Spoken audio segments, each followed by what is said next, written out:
completa e o movimento espírita ou tem dúvidas ou não pratica conforme a obra ensina. É uma coisa muito curiosa isso. Como as pessoas inventaram jeitos diferentes de entender e praticar a mediunidade, sendo que há um livro que é o guia para isso e que é a mais completa para isso. Porque ninguém reuniu um número de fenômenos, uma quantidade de fenômenos tão grandes quanto Kardec, do mundo inteiro. Então ele escapa das questões da influência da cultura, do local. Ele tem comunicações do mundo todo, em grande quantidade, por longo período de tempo. Então, ele mesmo, Kardec dizia em vários momentos, ele tinha uma posição privilegiada para poder construir a teoria. Por isso que ele conseguiu fazer a melhor teoria. E além de toda essa parte que eu citei, os critérios que ele utilizou, né? Os mais racionais, sem contradição, uma linguagem própria, simples. Como o José lembrou, Kardec era um especialista em catalogar, de uma maneira que ele vai usar a mesma lógica e a mesma linguagem em todas as obras, aí fica fácil a gente entender o que ele está fazendo. Kardec cria escala para os tipos de espíritos, Kardec cria escala para os tipos de médiuns, Kardec cria escala para os tipos de mundos, Kardec cria escalas para os médiuns, as mediunidades especiais. Então ele é organizado, ele é claro, ele é simples, ele é lógico, ele é completo, é impressionante o que ele conseguiu fazer. E o movimento espírita pratica uma outra mediunidade que não a de Kardec. É impressionante isso.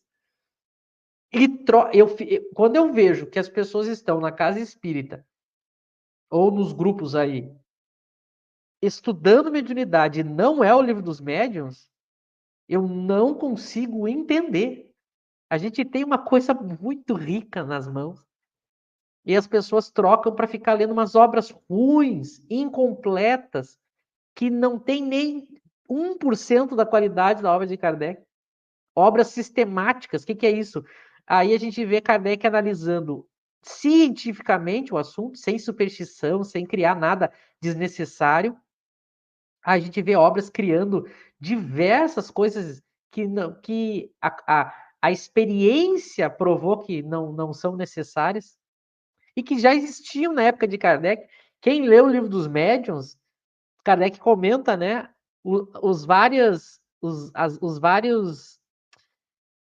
as falácias que surgiam sobre a mediunidade na época, né? Kardec diz que tinha, inclusive, livros, se eu não me engano, aqui da América. Para variar, já tinha que vir da América, né?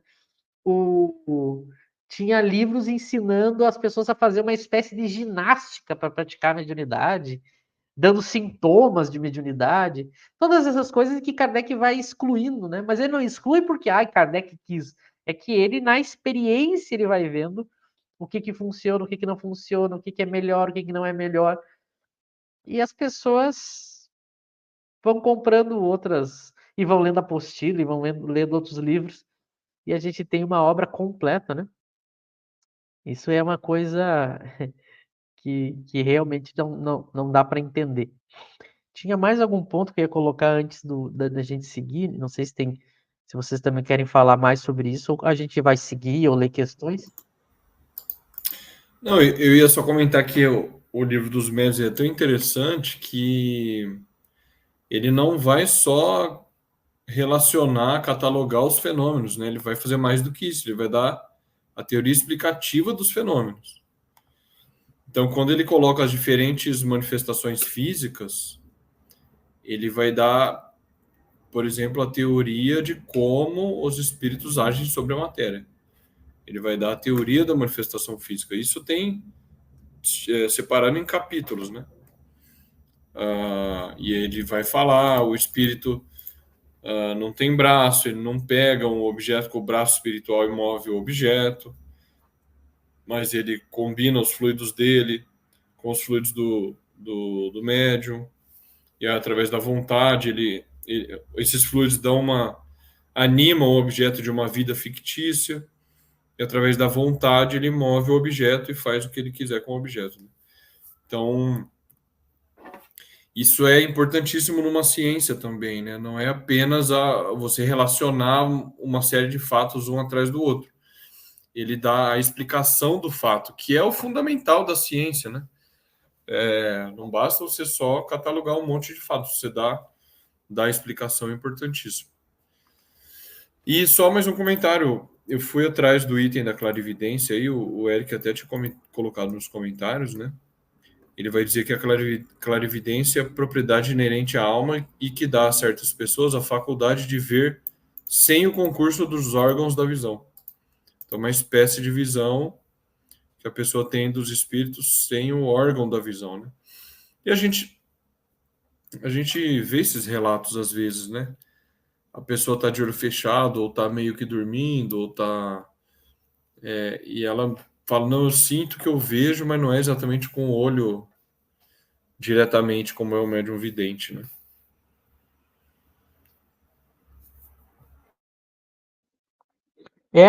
No sentido mais restrito, o vidente seria o que vê os espíritos, né? No sentido mais abrangente, o clarividente, ele vê além do corpo, né? Mas não necessariamente os espíritos. Como tem exemplos, né, dos sonâmbulos que vêm. Mas quando ele vai definir vidente também lá nessa mesma obra, ele inicia colocando como sinônimo de clarividente, né? Mas aí no sentido específico de quem vê em espíritos. Eu lembrei que eu ia falar antes, que eu vi o Eric comentando, agora eu lembrei. Porque aí as pessoas pensam, bom, aqui tá os tipos de médiums, tal. Como então que eu vou saber se eu sou médium? As pessoas perguntam muito isso, né? E eu acho que foi o José que comentou que a gente tem que testar. A mediunidade ela vai aparecer se a gente testar. Porque as pessoas têm, quase que a maioria das pessoas tem a noção de que a mediunidade, se ela existe, ela vai surgir naturalmente. Só que esses casos são exceções, né? A maioria dos médiums, se ele nunca exercitar, a mediunidade não aparece. Então, veja, a pessoa tem que exercitar a mediunidade para ver se ela se desenvolve, caso a pessoa tenha a faculdade. Então, a pessoa vai precisar gastar um tempo para fazer isso, e há muitas que nem desconfiam que são médiums, elas vão descobrir que são. Há muitas pessoas que são. Então, a gente tem isso hoje. Como se proibiu de praticar a mediunidade, né? Se restringiu e se proibiu, muitas pessoas são médios e não sabem. E outra coisa que eu lembrei agora também, que eu tinha pensado enquanto vocês estavam falando, outra coisa que a gente não tem mais hoje, que tinha na época de Kardec, uma sociedade científica, com uma revista científica, que recebia os relatos e catalogava eles e publicava, né? Que era a Revista Espírita, que era a Sociedade Parisiense de Estudos Espíritas. A gente não tem hoje, ó, um local onde a gente colete relatos do mundo inteiro, seja de jornais, revistas ou de pessoas que tragam os acontecimentos sobre a mediunidade. Então, muita coisa deve estar acontecendo e a gente não tem uma revista especial para reunir isso, né? Como era a Revista Espírita. Porque a gente fica sabendo das coisas, dos fenômenos que são da nossa ciência, através da Revista Espírita de Kardec. Ele cita quantos jornais, revistas e quantos livros ele vai mostrando que os fenômenos estavam acontecendo. Então, hoje a gente também não tem. Hoje, a maioria das vezes, se isso acontece, ela não se torna pública e não é levada a sério, né? E também, para a época de Kardec para agora, a gente tem quantas distrações mais, então nem chega até a gente os relatos. Então, seria também importante, tá aí um trabalho para mais para alguém fazer, né? De começar a fazer uma rede mundial para ir catalogando e também verificando se o fenômeno é real ou não. Kardec tinha, quem lê a revista vai saber disso. Kardec tinha os seus correspondentes, né? No mundo todo. Então, às vezes, estava acontecendo alguma coisa em determinado país, Kardec não tinha como ir até lá. Ele só tinha o relato dos jornais. Mas, geralmente, os jornais relatavam debochando, modificando a história. E aí